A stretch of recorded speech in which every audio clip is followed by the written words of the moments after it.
Doctor Who, Love and War, by Paul Cornell, read by Joy Morgan. The Prologues. Deaths. Two birds circled each other in the sky above the Lincolnshire marshes. They were owls in love, as much as owls could love. They were two predators, spinning past each other through the night. Their thoughts were animal concerns of nest and prey, and the moon shone bright on their outstretched wings. Owls in love notice little, but they know more than humans might think they do. Under the full moon, in the wind that breathed over the midnight marshland, they heard a noise. To you or I, it would be the noise of a car. The owls swept past each other again, and shared the thought in their pass that the noise was a dark thing, darker than they were. The noise was a memory to be, a little piece of tragedy. The owls looked down, and their eyes fastened, in and in, searching out the heart of the noise. They provided words for what they saw too, in the semi-language of owls. The words were a kind of poem, a long song, and the poem began like this.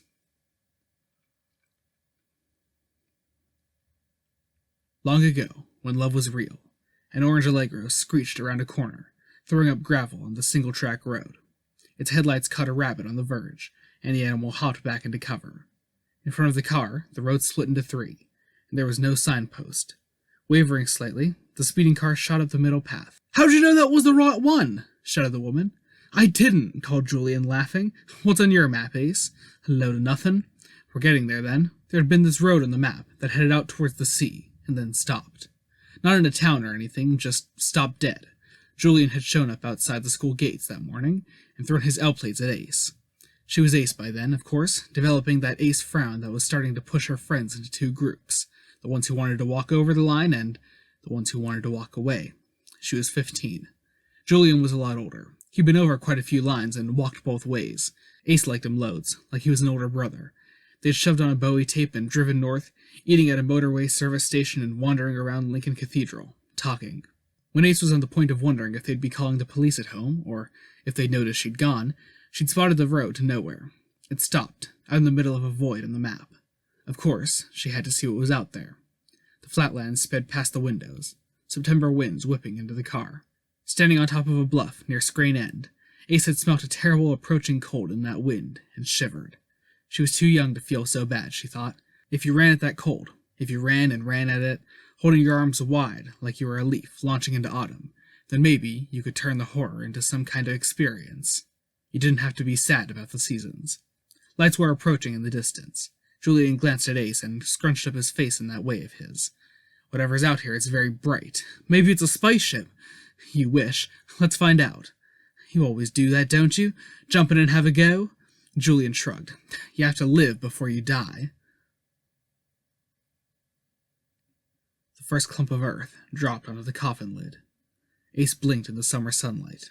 She'd been thinking about the old Allegro. Julian had had only one more car before he died. Ace had only seen him one more time. He hadn't been ill, but he'd had that distracted expression that suggested he might have known that he only had 2 years of life left. Ace looked up at the sky as the soil covered the name plaque. She wasn't listening to what the vicar was saying. There was quite a crowd around the grave, mainly the young men that Julian had known in London. While his relatives wept and shuddered, they stood with a sorrow that was kind of fraternal, like what Julian had been would continue as part of them. Ace thought that was good. She hadn't wanted to weep herself because, dear as he'd been, she hadn't seen Julian for years. Recent experiences had taught her about the pain of nostalgia. Maybe she'd think about it a while later, shed a few tears when she'd got the memories sorted out. You had to be careful with tears. Ace sometimes wished that wasn't true. A boy glanced up at her, and their eyes met. He was very beautiful. After a second, he nodded in greeting, and Ace felt a little parting of time. If it had gone another way, long ago, she might have been with Julian, loved him. Parting too. Then they might both be dead. Ace gave the boy a gentle smile. The sun was getting lower over Perryvale, splitting through the trees as they trooped out of the cemetery to the waiting cars. Autumn was rushing in, hungrily, a cold breeze in every 3 warm ones. "I thought you said you weren't coming back." Shrila had taken Ace's arm. "Are you staying?" "No, I could come back any time I want. How you doing anyway?" "Oh," the Asian woman sighed, looking at her feet. "Okay, we all are, trying to make sense of what happened to us. Wouldn't bother if I were you. I haven't managed. Come and have a pint at least." Ace squeezed her friend's arm. I wish I could, but I have a lift waiting. Shrila grinned as she saw the twinkle in Ace's eye. They walked up Horsenden Hill, talking about the Christmas cards that Chad Boyle had suddenly sent everybody last year, after years of silence, and about poor dead Midge and poor dead Julian. Shrila had actually called Chad up and got a job on his newspaper, doing odd jobs in the office, learning the trade. Shrila was about to mention Mum, Ace could tell. She didn't know that Ace had actually walked up to her old front door that morning, looked through the letterbox. She'd asked the gang not to mention that they'd met her recently. Maybe Mum thought she was dead. After all, the time storm that pulled her away from Earth had left things in a mess. If she'd mourned and got over it all, Ace sometimes thought there was no point in going back and opening all Mum's old wounds. But, and this was odd, as Ace got older, she was thinking more and more of just popping in, having a cuppa, hugging her mum and just saying, no, that was just a stupid childish daydream. That couldn't happen, so there was no use thinking about it. She put a finger over Shrila's lips. They hugged, made their goodbyes, and Ace was left alone to climb the hill. She was feeling sadder than at the funeral. Must be the cold, stinging her through her jacket's fraying seams. Damn, maybe she was going to cry after all. Well, if that was going to happen, she'd stay here and get rid of it. Julian had been such a happy man. Why do people like that always have to go? What's the point in that? But the walk was hard, and that kept her emotions in check. Besides, in Ace's life, there was something that worked against sadness every time. On top of Horsenden Hill stood a police box that was not a police box. Outside it lay an odd little man, his hands behind his head. His eyes were closed, and the low sunlight sparkled off the dark gem in his ring. He didn't seem cold at all. Ace smiled. How could she be sad when the doctor was in the world? She'd been surprised when he'd woken her up that morning, looking rather uncomfortable. He told her that there was a sad event she ought to attend. Of course, he hadn't told her what it was, but that was because he had real trouble with spiky feelings sometimes. Getting here at all must have been difficult. The TARDIS, the doctor's multidimensional police box craft, had been behaving erratically lately. One time, Ace had been wandering along a corridor for what seemed ages, only to realize that she was never going to get to the other end. She turned around and sprinted in the other direction, and actually watched as a door sped away from her, the corridor becoming an endless loop. Finally, she'd slammed the wall in frustration, and a new door had appeared. When she told the doctor, he'd just raised an eyebrow and put it down to the age of the ship. But then, the doctor was getting strange these days too, a bit distant, like he was plotting again. Another big game hunt, another war against the monsters. Hadn't that attitude got him into enough trouble already? Ace crept forward across the grass, her fake leather gloves just above the surface. She hadn't known what to wear to a funeral, but at least it was all black. Should have been orange, like Julian's hair. She reached out a hand to flick the doctor's chin, but one eye opened, and he grinned. How did it go? Ace rolled into the grass and nestled her head next to his. Made him on, died. They put him in a hole. End of story. Wish I'd known he was going. I'd really like to have been there for him. If I'd have been able to get you there, I know. Ace put a hand under her chin and looked into the doctor's eyes. The doctor wasn't a man, although he looked like one. Shrila had joked about Ace looking for a father figure, and Ace had replied that it was more like an ancestor figure. Since the doctor was 783 years old, give or take a year, he was a Time Lord, more than a Time Lord, from the ancient world of Gallifrey. He navigated time-space in a police box. He fought evil and did good, and he was Ace's best friend. I have nothing to do, the doctor frowned. Nowhere to go. No monsters to finish off? All the dragons are dead. Little Jimmy Piper isn't pleased. Do you fancy going to do something trivial? Fine. I'm still a little bit shook up by the funeral. Hasn't really hurt yet. It will. When it does, I'll slip away into a library to find a book that I've been thinking about. The doctor raised a finger and bounced it up and down, watching Ace's gaze follow it. Shall we go? Let's go, said Ace. Silently, the insect-like forms of 3 PegCorp Swift Response fighters streaked through the cometary debris on the fringe of a binary star system. The edge of human space. Captain Mark Diskey wandered between stations on the bridge of his ship, stroking his beard. Here be Daleks. Brewer looked up from the sensor desk nervously. She knew that Diskey had the ear of the managing director and was hoping for a full sword and colors if he could find the missing Dalek fleet. The war was still blazing away in other quadrants, but Earth wasn't itself under threat at the moment.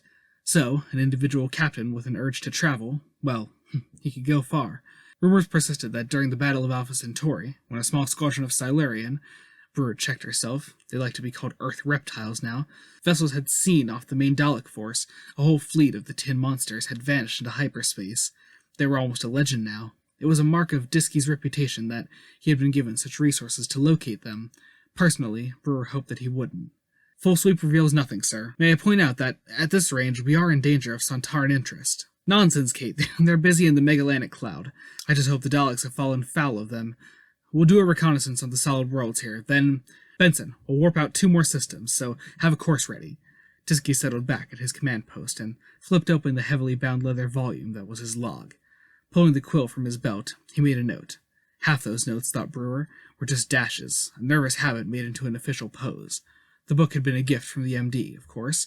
Diskey thumped the book closed and stood again, his eyes gazing widely into the darkness. His eyes found that suddenly something was there. Massive body emerging from hyperspace, Brewer was shouting suddenly. Weapon systems reacting. Stop them, Diskey cut in. That's not a Dalek design. It was a vast sphere, almost the size of a small moon. Its surface shone a glossy brown, and any features on it were tiny. A thin tracery of mottled lines ran over the body of the sphere. It was rolling through space, the glistening exterior reflecting the orange hue of the twin suns, and it was right in front of the patrol. Something about the sphere made Diskey feel nauseous.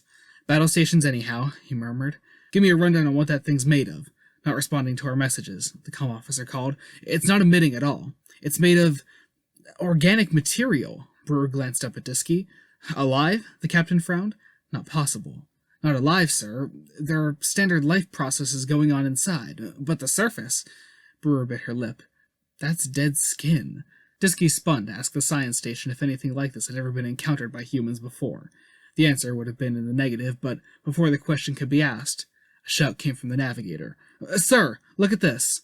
The woman had punched up the display on the main screen. Billions of pixels were approaching the dots that represented the 3 patrol ships. It's small, sir, but there's lots of it. Visual. A great white spume was billowing across space from the sphere, towards the patrol ships. Evasive action, barked Diskey, but it was too late.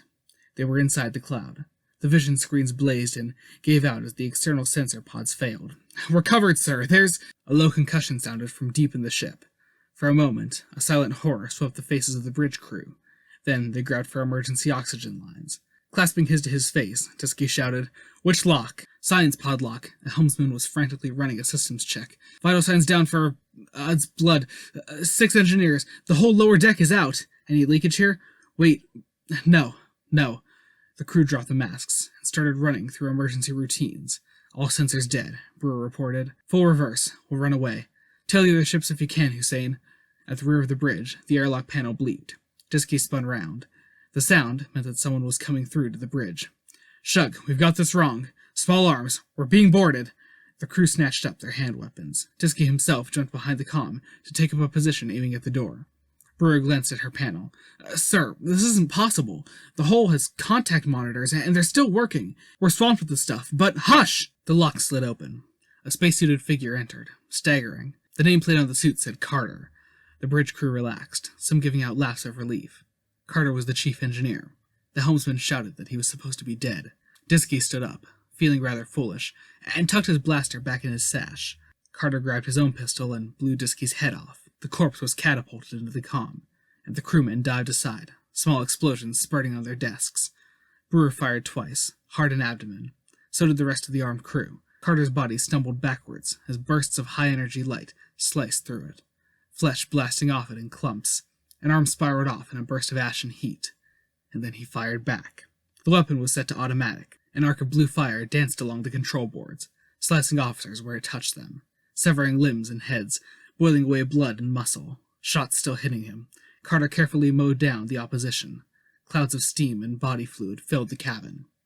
Brewer was the last, huddling behind her post. She believed in Allah and cared about her species, and she was proud that she felt no fear at her approaching death.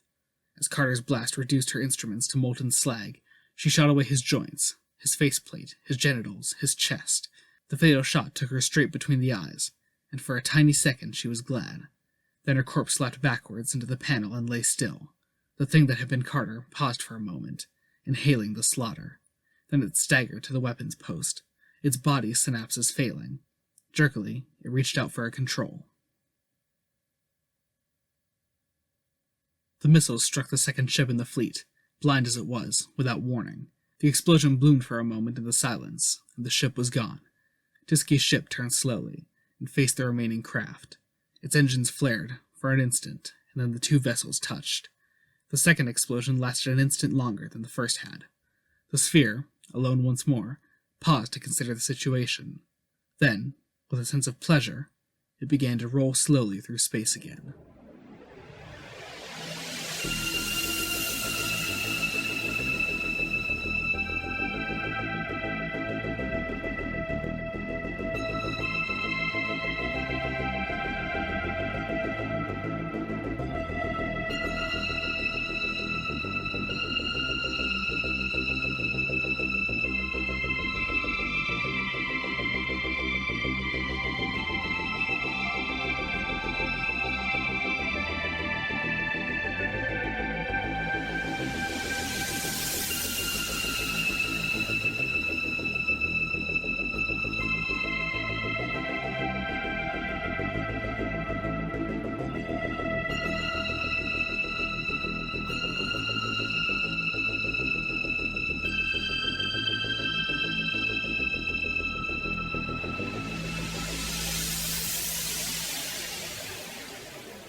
Chapter 1.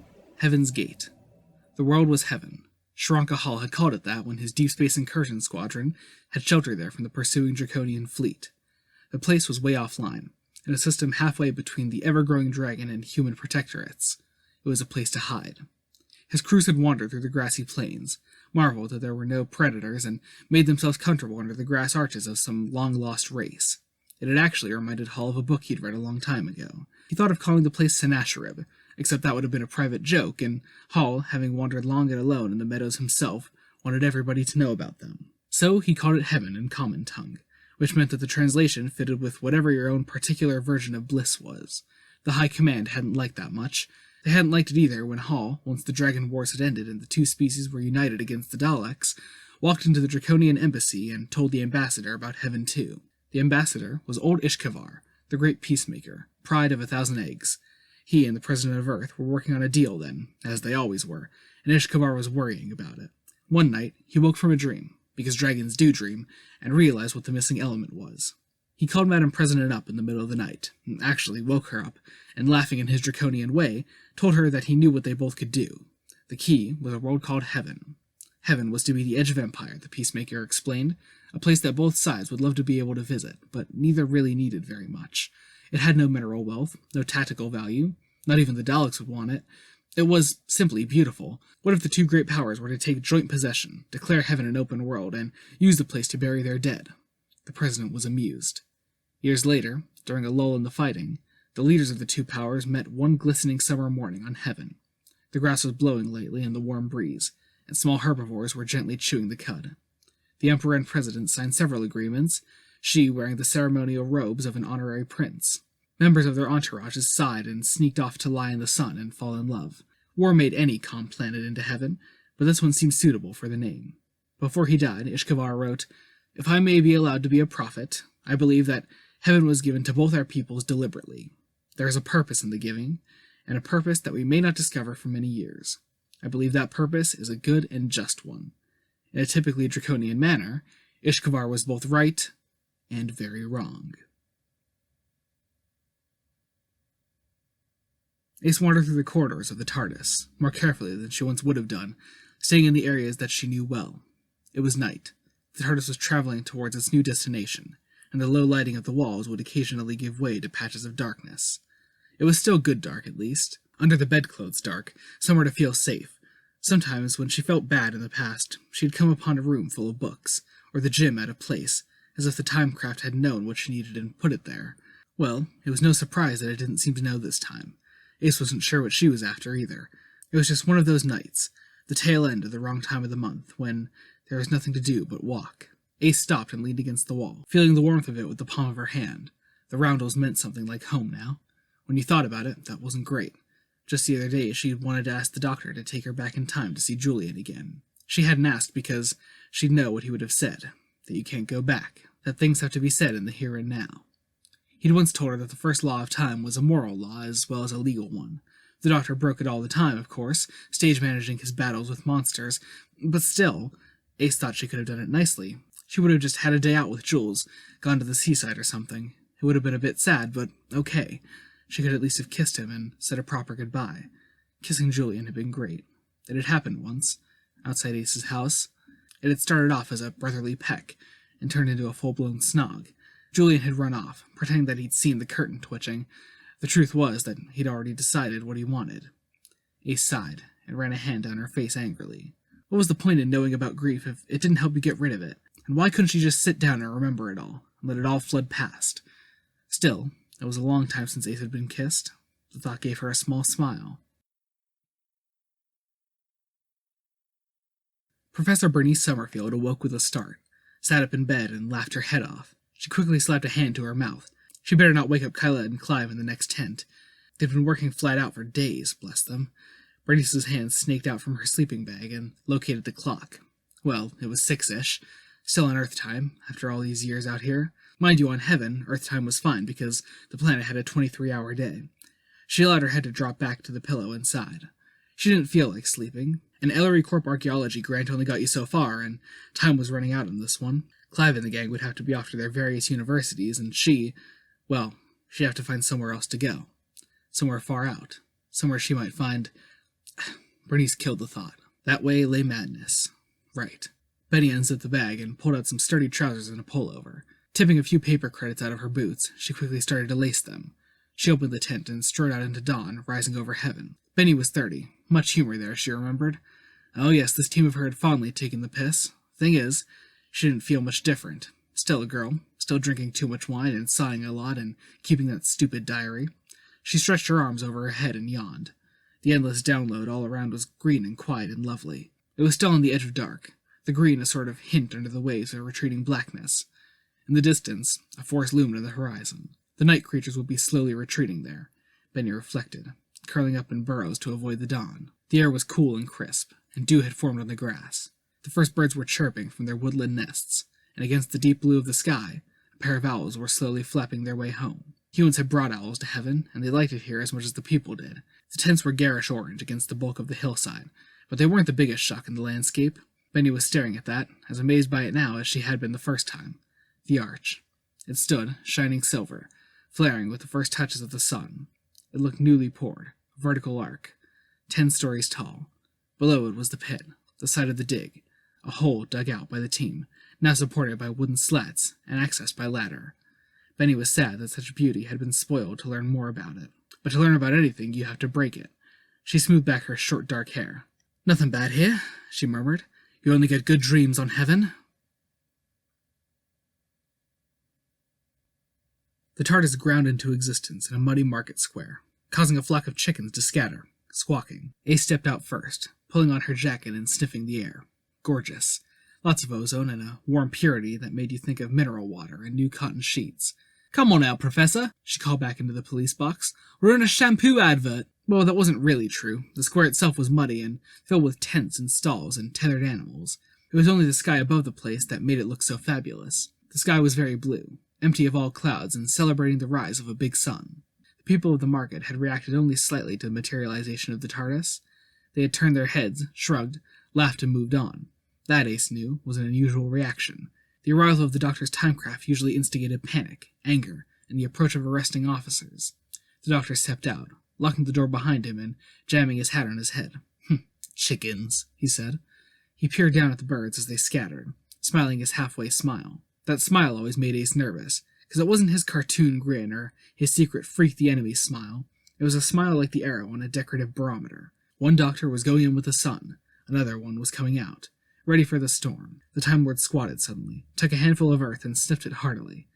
Yeah, Ace glanced around the square. Ancient stone walls surrounded it, and electric trailers buzzed out through an oddly shaped arch. Women in large white tricorns were carrying sacks of heavy produce over their shoulders. "What's this place called, then?" "Heaven," replied the Doctor, frowning. He stood up, drooping the soil from his hand. "It's pastoral, a small community of settlers, lots of people passing through." He swung his umbrella up over one shoulder and strode forward. "Lots of people staying. There would be tourists, but we're in the middle of decades of war. Messy war. All over the place. Front changing continually. Daleks mainly. Daleks? Are they here, do you reckon? The doctor sniffed the breeze. No. Why do you always assume the worst? Must be the life I lead. The doctor frowned at her. People here are poor, but there's one thing that makes heaven special. Something I'll explain later. Why? I like to illustrate my explanations. I'm here because of the library, a library of forbidden texts. They come here for the same reason the people do. They're not wanted on Earth. Ace was about to ask what the book the doctor was after was, but a sound had wafted across the square. It was so familiar that, at first, it hadn't registered. She heard it only this morning while she was washing her hair. Hey! She grabbed the doctor's sleeve. That's Golden Green. Ah, the doctor nodded sagely. Yes, I see. A song, Ace explained, sighing. I've got it on a tape in the TARDIS. What are they doing playing it here? Won't be a second. She turned and started to walk in the opposite direction. The doctor stopped and turned to look after her. For a moment his face clouded, as though he was thinking about roads. Roads taken and roads ignored. Then, with hesitant step, he followed his friend. Ace was listening to the music. It was stopping and starting like a band was rehearsing. If somebody was busking, they weren't going to make much cash. Pushing her way past a stall of colorful fabrics, she caught sight of the people making the noise. Crusties in space! She grinned. There were 5 of them, dreadlocked and scruffy, heavy coats and solid boots over elegant tattoos. They wore heavy wool for warmth, and dogs clustered around them for protection. Ace knew them from the city centers of her childhood, travelers from the convoy, moving about Britain, barely surviving on what they could busk, beg, or steal. Ace had no romantic image of them. While she'd been talking to one guy that year at Glastonbury, another had tried to snatch her jacket. She'd bust his nose, and the guy had to drag her away from a gathering knot of the travelers, who, as always, clustered together to defend each other. Still, it was a blast to see that they were still going, all these years in the future. The symbols weren't quite the same. This group wore pentagram medallions, but the A of Anarchy had, over the years, melded in with the star-like pattern of the design. There were 3 men and 2 women in the group, who had just started up the song again. They had a basket in front of them, and were looking up expectantly at the morning shoppers, hoping for coins. One of the women had dark, cropped hair, too short for dreads. The other had a whole mass of them, tied tight to her head. She carried a very visible gun in her belt, and beside it hung 3 long, pipe-like objects that Ace recognized, but couldn't place. The women were playing small finger drums, alternating to build up a complex beat. Thumping away at a larger drum was a stocky man, his shoulder muscles visible even through his heavy coat. His short beard was straggly, like he hadn't shaved for months. Behind the group stood a thin figure in a cloak, staring out at the passers-by, almost accusingly. Ace was sure that wasn't going to do the band any favors. She thought that the figure was a man, because he had a male chin and cheeks, but the eyes and shaved head were almost feminine. Ace found herself unsure and fascinated. Got any money, then? The voice had come from beneath her gaze. Ace realized that she'd wandered almost up to the group, looking up at the strange figure that stood above them. Yeah, that was the idea, right? She glanced down, and found herself looking at the most beautiful man she'd ever seen this side of Kirith. No, he was ugly. Well, he was both. He was thin, sure, with a wolfish edge to his clean-shaven jaw, but there was something lopsided about his face, just on the edge of perception, like he'd got a real bad side. A real bad side. His eyes were bright blue, the sort that you could really get hung up about if you let yourself. He played a sort of guitar-like instrument, and had just stopped to scratch his neck and look at her. He wasn't smiling quite. He saw her as just another customer, something to keep him alive. So Ace didn't answer. She turned away and walked straight into the doctor, who had been carefully examining an old egg-timer on a stall of someone's dead possessions. So, where's this library? She asked. This way, the doctor muttered, not quite looking at her in the eye. They started back the way they had come, and walked for a while, the sun rising steadily over the mottled buildings. After some time, Ace slowed down. No, Professor, this isn't right. Isn't it? Long time ago, I told myself that if I had enough, I'd always give money to people that needed it. That lot back there looked as if they did. I just got scared by that guy in front. They shouldn't scare you, the doctor murmured, interrupting her. That doesn't help. Ace frowned. Well, maybe it works sometimes. Anyway, I'm just going to nip back and give them something, okay? Yes, that's the library over there. The doctor pointed with his umbrella to a fluted spire that rose above the cluster of buildings that they were approaching. Can you find it? Of course I can. See you in a minute. Ace dashed off, back into the market. The doctor shook his head, peering after her. For a moment, he seemed very sad. He turned towards the library, then, with a wince, he turned back and followed his companion. The wolf-like man was counting coins from the basket into a pouch when Ace got back to their pitch. He carefully left a few in there to make it look like nobody was giving the musicians much. Ace strode up confidently this time, wondering what the hell had scared her. She didn't understand herself sometimes. Getting old. She grinned at the guy with the guitar, and was about to say something, but he looked up at her suddenly, and Ace was scared all over again. It was like time was tapping on her shoulder. The morning breeze sent a shiver down Ace's spine that lit her up from her cheeks to the small of her back. "Oh no, wait!" The man stood up, his long coat flapping against his guitar as he placed it aside. "What's wrong? Are you lost?" Whatever had got inside Ace found itself beaten against the wall of her skull by a sudden swell of anger. He was talking to her like she was a lost child. "No, I was just going to give you some cash, that's all. What are you staring at?" "Sorry." He lowered his eyes to the ground and smiled gently. "I stare, I know. We need the credits, and I don't want you to feel worried. It's just that you seemed to run away. I was only asking." He seemed to be a little angry with himself, like a man who had dropped a favorite ornament. He had a strange accent, halfway between Irish and something colonial. He seemed lost. The woman with the cropped hair glanced up at the sky and sighed theatrically. "Do anything for money, Jan will, like?" It's one of his better features. Jan, without looking up, muttered something that Ace realized she wasn't supposed to understand, a curse in another language. Being with the doctor allowed Ace to understand anything, which was way cool. "No problem," Ace laughed in Palair. "How much do you want?" "She speaks the Palair," hooted the bearded man on the drum. "Now you should marry her, Jan." Jan reached across and tugged the man's beard. Hard. Ace reached into her jacket and threw 3 decade credits into the basket. Jan's hand was on them instantly, and his eyes flew up to meet Ace's again. "You Palair Roman, but you're rich. Want to join us?" "I'm not rich." Ace had never really thought about it, but the doctor carried with him a vast supply of wealth in different currencies. All Ace had ever really wanted money for was clothes, gigs, and a ticket on the last train out. Now she had all she wanted, and the priorities hadn't really changed. "I'm Ace. Where did you learn Golden Green?" "From Kathleen here." Jan jerked his head to indicate the bearded man. "It's a traditional song, passed on down all along the convoy." Ace didn't argue. "Know any Johnny Chess?" Jan picked up his guitar and strummed the first few chords of Baby the Rain Must Fall. His eyes never left Ace's. His pupils were huge. "Wonderful!" The doctor walked up to the group, smiling. "I'm the doctor, and this is my friend Ace." "Professor!" Ace turned to him, started away from the lovely blue. "Don't get in the way of a good song." "Oh, I can't sing." Jan grinned. "I'm not a good singer." "So what are you good at?" Ace asked, finding that her eyes had met those of the woman with cropped hair. "Playing music and blagging. Oh, and there's one more thing I'm good at." At the same instant, 3 things happened. The doctor, who had been counting out 3 coins into the basket, began to say something. The woman with the cropped hair whacked Jan lightly with her drum, and the tall being at the back of the group shouted. This was what got Ace's attention. "There are troopers coming!" The being had closed its eyes. "How long, Christopher?" asked the dreadlocked woman, flicking a catch on her pistol. The being considered, and Ace made the mental note that he must be a man. "They will be here in... now." A plasma charge blew a chicken into a ball of expanding feathers. Ace automatically rolled aside into the corner of a stall, but Jan had dived with her, and was shouting to his people to run away. A group of soldiers, dressed in blue uniforms, were running into the square. A man began to yell about his chickens. The leader of the squad pointed at the scattering travelers.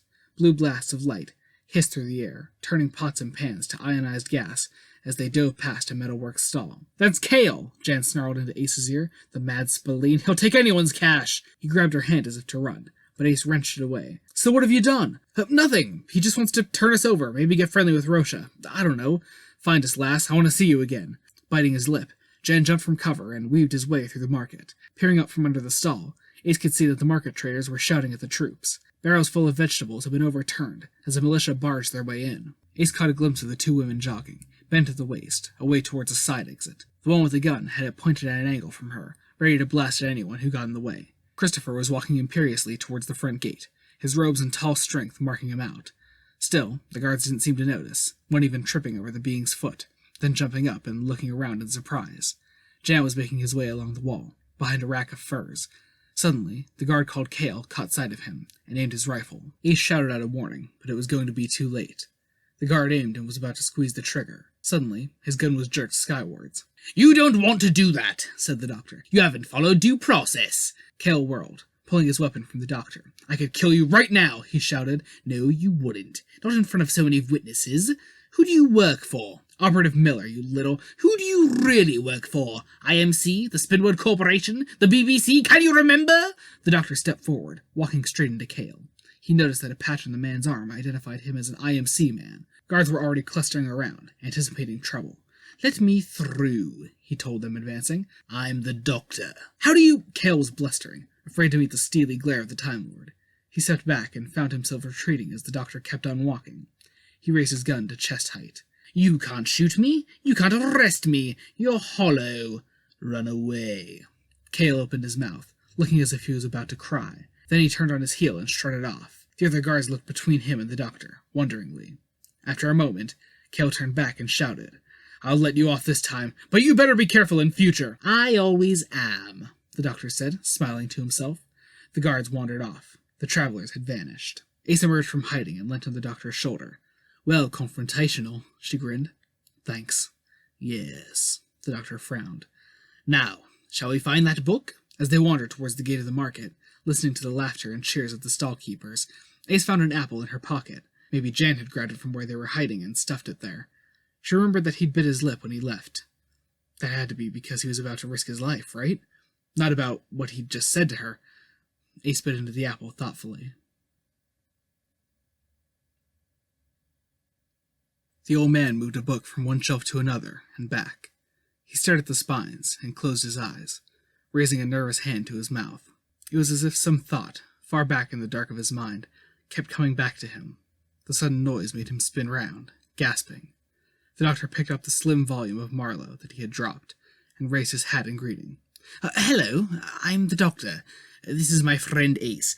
I'm after a certain volume. Perhaps you could help. Oh, the librarian put a hand to his chest. You startled me. I don't get many visitors here. Ace had been looking around the building. The shelves themselves were metal, reminding her of some civil service office. They were out of place in a building like this, she thought. The walls were smooth and grand, and arched up to a round skylight that was surrounded by abstract carvings. Because this is a Terran repository, the doctor murmured, glancing up at the smooth white curves of the vaulted ceiling.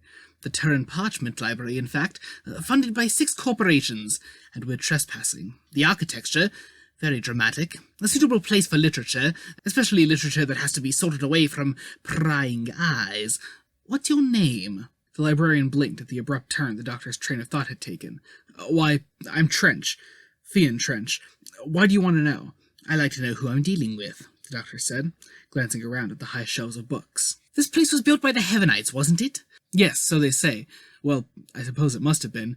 It was here, along with quite a few other buildings, when the first humans arrived here. You what? Ace grinned at the doctor. This is all alien, then? The doctor was about to hush his companion, but Trench seemed eager to talk to Ace. Oh, yes, my dear. The colonists used the buildings as administration centers, and since this place seemed vaguely like a library, the old man shrugged. But empty, innit? Ace smiled at Trench. Do you work here all alone? Indeed I do. I have no great need for sleep in my old age, so I do what has to be done, only gradually. You might visit me and have a cup of chocolate, if you like. Normally, Ace would have found such a direct offer a bit off-putting, but the loneliness in the old man's voice was obvious, and the poor guy seemed really scared of the professor. Sure, yeah. A bit strengthened, Trench turned to the doctor. Have you recently arrived here, sir? Or are you perhaps with the archaeologists? Archaeologists? Yes, Professor Summerfield's party, excavating in Yeatsland. They hope to find some bodies, it is said, because of the nature of the ground. I might nip over for a visit, the doctor smiled. But for the moment, I'm more interested in a book. It's called The Papers of Felsakar, an ancient text of Felsakar Abbey. They're a little worried about it on Felsakar. Put it in the out tray instead of the inn, you know. The librarian's eyes widened in fear of surprise. But that text is over 1,000 years old. You can see why they're worried. Anyhow, could I have a look? The librarian took a step back, looking up at the light that filtered in through the high windows in the ceiling. He shook his head. No, that is impossible.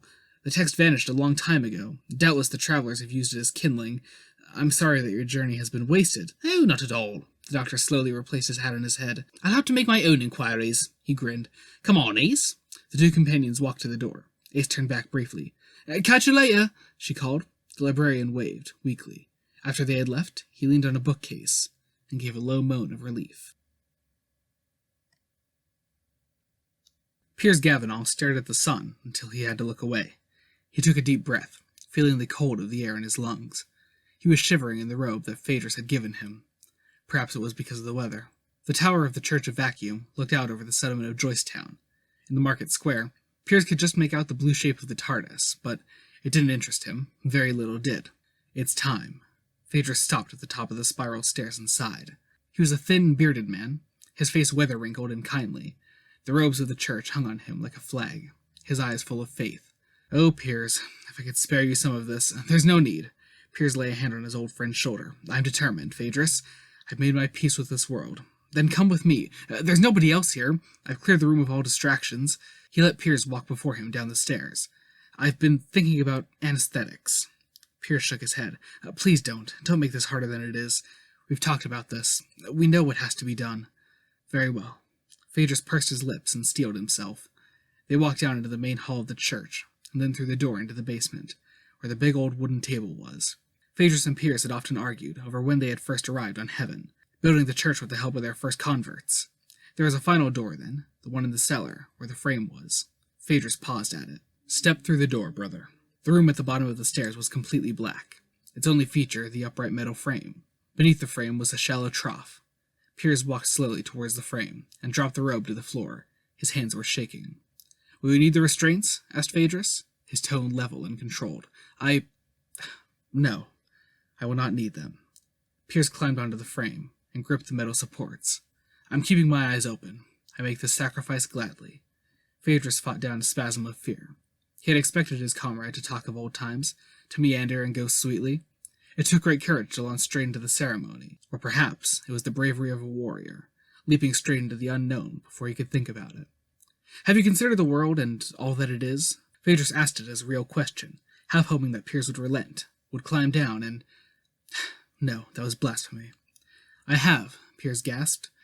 You know that nothing awaits you but endless darkness, that there is nothing beyond death. I do! Do you give your body to the vacuum now? Phaedrus took a quick step forward, making himself look straight into Piers's eyes. Piers paused. Sweat had appeared on his forehead. His eyes were full of pain. Yes! He shouted. Phaedrus slammed the blade into his friend's stomach, and twisted it once, expertly, before slashing it sideways. Piers screamed, high and short, but his eyes never left Phaedrus's gaze. The sound and the body died together. The corpse fell back on the frame, the blood flowing into the trough below. Phaedrus stepped back, shaking. He dropped the knife. It had never been someone he knew. Never such a friend as poor, dedicated Piers had been. He muttered the invocations quickly, staring at the corpse. In the trough, there was activity. Fluffy filaments were reaching up into the air, following the continuing gush of blood back to its source. Swiftly, the white fibers grew vertically, burrowing into the wound. The flesh began to bulge and shift, dark shadows moving under it. The muscles jerked. When it happened suddenly. The human flesh seemed to stretch and lose its color. A fine mist of genetic material hissed out of the pores. Then, explosively, gray masses erupted from inside the body. What was standing in the frame was no longer human. It swayed gently against the metal bars, filaments bobbing, a huge gray fungoid mass, the shape now unrecognizable. A hole opened in what had been Piers's stomach, then fibers vibrating across it. Phaedrus fell to his knees. We are here, the fungus hissed. Piers Cavanaugh has been absorbed into our consciousness. Now you obey our orders. I will, nodded Brother Phaedrus gravely. I will.